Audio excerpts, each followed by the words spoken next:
నమస్కారం అండి. నా పేరు అశోక్. నేను సీడ్ ఫౌండేషన్ ప్రెసిడెంట్ని, ఫౌండర్ని. 2009లో చెట్లు పెట్టడానికి చెట్లను ఎక్కువ చేద్దామన్న ఉద్దేశంలో మేము ఈ సీడ్ ఫౌండేషన్ స్టార్ట్ చేసాము. సీడ్ అంటే ఫుల్ ఫామ్ వచ్చేసి shelter for education and environment development. Baba seed, shelter for education and environment development. ఈ ఎన్విరాన్మెంట్ డెవలప్మెంట్లోకి మనం చేసే ముఖ్యమైన పాత్ర ఏంటంటే చెట్లు పెట్టడం. ఎన్విరాన్మెంట్ డెవలప్ చేయడం అనేది ఎన్నో రకాలుగా చేస్తారు. రోడ్లు వేయడము, అందులో చెట్లను పెంచేది మన ముఖ్యమైన కార్యక్రమం. ఇంకోటి ఈ విధానం, దీన్ని సీడ్ బాల్ అంటారు. సీడ్ బాల్ ప్రత్యేకత ఏంటంటే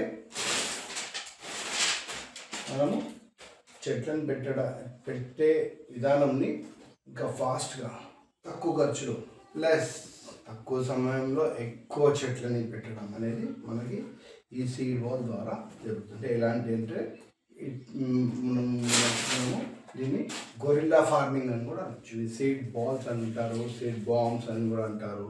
ఇది ఒక సులువైన, మనం ఏం చేయాలి దీంట్లో, మనం ఏం చేయొద్దు. సీడ్ బాల్ని మట్టి, విత్తనము కలిపి దీంట్లో బాల్ చేయడమే. This is called seed ball. దీని ప్రత్యేకత ఏంటంటే మీకు ఇంత చెప్పాను, మళ్ళీ చెప్తున్నాను.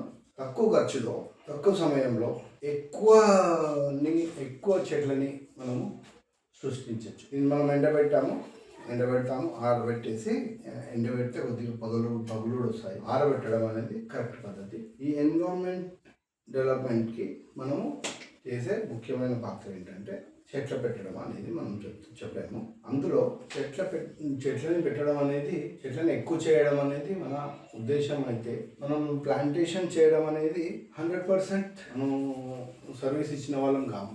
మనము ఈ భూమికి ఒక చెట్టును క్రియేట్ చేయడం అనేది, ఎన్విరాన్మెంట్కి మనం చెట్లని ఎక్కువ చేయాలి అంటే మనం జర్మినేషన్ ప్రాసెస్ని మెరుగుపెట్టాలి. ఎలా రండి మీకు ఈరోజు వివరంగా మనం ఇప్పుడున్న పరిస్థితుల్లో కానీ, ఇప్పుడున్న ఈ వాతావరణం వేడి, దీన్ని మనం గ్లోబల్ వార్మింగ్ అని కూడా అంటాము. ఈ వేడిని మనం తట్టుకోవడం అనేది చాలా టఫ్ సబ్జెక్ట్ అండి. ఈ ఎండకి భయపడి మనం ఇళ్ళల్లోనే ఉంటాము. ఎందుకు మనకి ఈ పరిస్థితి వచ్చింది అంటే, చెట్లను ఎక్కువ మన పూర్వీకులు కానీ, మన పూర్వీకులు వాళ్ళ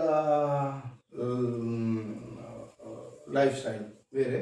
వాళ్ళకి చెట్లు కట్టే అనేది చాలా ఇంపార్టెంట్ ఉండే. అప్పుడు దేనికైనా, పండ్లకైనా కట్టెనే,